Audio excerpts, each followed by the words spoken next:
सब जानते हैं कि हम लोग सूर्य से प्रार्थना करते हैं और सूर्य से शक्ति मांगते हैं।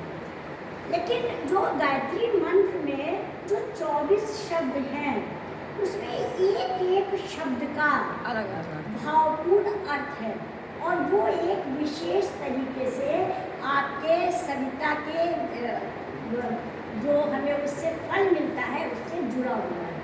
तो आज पूरा तो हम नहीं करेंगे क्योंकि बहुत समय लगेगा, लेकिन आज ओम भूर्भुवः स्वः तत्सवितुर्वरेण्यम् इतना जो है आपको हम आज बताएंगे। देखिए, एक बात तो ये समझ लीजिए कि ऋग्वेद में गायत्री मंत्र जो मिलता है वहाँ पर तत्सवितुर्वरेण्यम् से शुरू है, वहाँ पे ओम भूर्भुवः स्वः नहीं है। क्यों? क्योंकि ऋग्वेद में जो हमें दिखता था, जो ऋषि मुनियों को, हमारे महापुरुषों को दिखता था प्रकृति में, उन्होंने उसकी ही आराधना करी। सूर्य, चंद्रमा, वृक्ष, नदियाँ, पर्वत, ये सब उनको दिखता था और इसकी उन्होंने करी। तो वहाँ उन्होंने केवल तत्सवितुर्वरेण्यम् से करा। उसके बाद यजुर्वेद में और जो हमारे उपनिषद पुराण है उसमें ओम और भूर्भुवः स्वः को जोड़ा। अब समझिएगा क्यों जोड़ा। देखिए, ओम जो है, सबसे पहले तो ओम समझिए कि प्राण वायु मतलब सांसों के उस पर तो हम जीवित रहते हैं। तो ओम जब हम कहते हैं तो वो जो एक सहज रूप से प्राण वायु लेने का तरीका है वो ओम हमें बताता है। और बात समझिएगा कि हर बार सांस आपकी नई आती है, हर बार, ऐसा नहीं है कि वही है। क्यों ऐसे समझिए, कभी आप जब लेती हैं तो पूरी ले लेती हैं, कभी आप आधी लेती हैं, कभी आप दौड़ती हैं, जब थकती हैं तो बहुत ज़्यादा सी लेती, जल्दी जल्दी लेती हैं। तो ओम का तात्पर्य ये है कि हमें प्राण वायु हर स्थिति में चाहिए और वो भी परिवर्तनशील है, माने कि संसार परिवर्तनशील है। अब ये ओम हो गया आपका, जो कि आपके शरीर के लिए आवश्यक है। उसके बाद है भूर्भुवः स्वः। समझिएगा, ये 3 व्याहृतियाँ कहलाती हैं। व्याहृतियाँ का मतलब है कि इन तीनों को हमने सूर्य से जोड़ा। पहले अब इन तीनों को समझिएगा। भूर का मतलब है पृथ्वी, पृथ्वी। भुवः का अर्थ है वो ईश्वर की शक्ति, परलोक जिसे आप कहती हैं, जो भी कहिए उसको, वो भुवः है। और स्व का मतलब हमारी आत्मा। 3 चीज़ों हम मतलब स्व, भूर्भुवः स्वः। अब आप समझिएगा कि उन्होंने क्यों जोड़ा उसको। उसमें देखिए, भूर्भुवः स्वः, ईश्वर, प्रकृति और जीव, 3 चीज़ें हैं। ध्यान करके जाइए, एक एक चीज़ फिर से हम रिपीट करेंगे। ईश्वर क्या है? भुवः। प्रकृति क्या है? भू। और हम क्या है? जीव क्या है? स्वः। फिर चलिए आगे, 3 चीज़ें हैं, सत्व, रज और तम। ये 3 जो है, जो हमारा भुवः है वो सत्वगुण पैदा करता है, जो भू है वो प्रकृति जो है वो रजोगुण पैदा करती है, और जो हमारा शरीर है, जो हम है, वो हम तमोगुण, क्योंकि हर समय संसार में लिप्त रहते हैं। फिर आइए, अगर आप अपने में आइए तो भी 3 चीज़ें हैं आपके पास, ईश्वर, अंतःकरण और शरीर। बात संसार, उसको ऐसे समझिए, अंतःकरण, शरीर और संसार, माने कि आपका केवल शरीर ही नहीं है, आपका मन भी है। कभी कभी आप सोच कुछ रही होती है, कर कुछ रही होती हैं। बात समझिएगा। तो 3 चीज़ें हो गई। अंतःकरण क्या हुआ? भुवः हो गया। शरीर क्या हो गया? भू हो गया। और स्व क्या हो गया? आपका संसार हो गया, या शरीर और संसार इस प्रकार से हो गया। फिर चलिए, 3 चीज़ें और हैं, ब्रह्मा, विष्णु, महेश।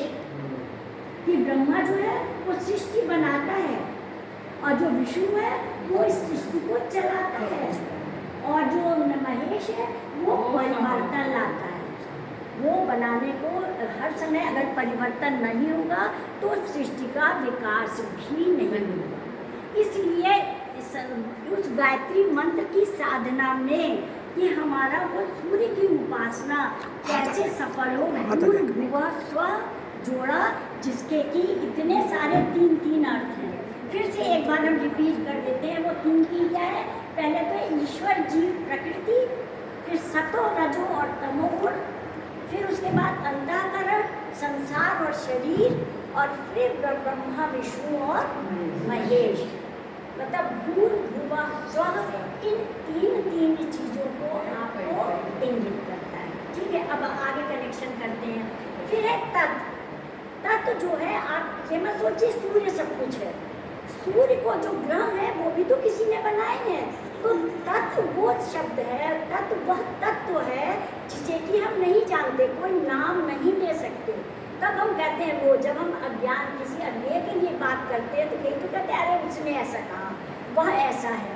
तो तत्व जो है वो उस अनंत शक्ति को इंगित करता है जिसने ग्रह, नक्षत्र, प्रकृति इत्यादि को बनाया।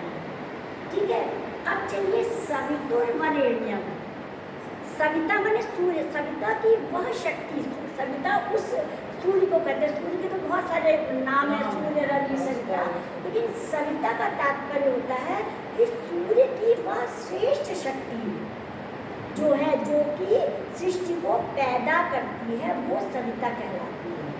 तो इसमें मांगा है सविता वरे, सवितुर्वरेण्यम। सविता का जो वरेण्यम माने सबसे श्रेष्ठ शक्ति है। बात समझिएगा कि उस ईश्वर ने इन ग्रहों को बनाया, तो उन ईश्वर, उस अनंत शक्ति के द्वारा निर्मित सूर्य की उस श्रेष्ठ शक्ति को हमें दो। अब यहाँ पे सूर्य की श्रेष्ठ शक्ति क्यों कही है, इसको भी समझ लीजिए। जब सूर्य बनाया तो आपने गौर करा होगा कि जब सूर्य की कहीं पर रोशनी नहीं पड़ती, जहाँ घने जंगल है, अंधेरा है, तो वहाँ क्या होता है, कटीली विषैले चीज़ें उत्पन्न हो जाती है, मतलब तमोगुण पैदा हो जाता है। और जहाँ सूर्य की बहुत तेज रोशनी होती है वहाँ कुछ पैदा ही नहीं होता, सब कुछ जल जाता है। तो कोई बात नहीं। तो सूर्य की वो शक्ति जो कि बैलेंस होती है, नियंत्रित होती है, तभी जो है वो सृष्टि का विकास होता है। तो जो सवितुर्वरेण्यम कहा गया, उसका मतलब ये है कि सूर्य का वो नियंत्रित और सामंजस्य पूर्ण वो शक्ति हमें मिले जो कि हमारा विकास करे, ना तो तमोगुण का करे, ना ही रजोगुण का ज़्यादा करे, सतोगुण का विकास करे। बात समझिए। तो जो गायत्री मंत्र के ये शब्द हैं, यहाँ तक आपका इसका ये कि हमें सूर्य की उस शक्ति की वो श्रेष्ठ शक्ति हमें प्राप्त हो जिससे कि हमारे सतोगुण का विकास हो। आज इतने देखेंगे, आप लोगों ने भजन का मौका दे दिया। आगे सवितुर्वरेण्यम के बाद अगले सैटरडे को इसको पूरा करेंगे, क्योंकि वो थोड़ा सा और, क्योंकि वो ध्यान वाली चीज़ है जो बाद में कहा ना, भर्गो देवस्य धीमहि धियो यो न प्रचोदयात्, है ना, तो उसको ध्यान। चलिए, कोई बात नहीं, जितना हो गया।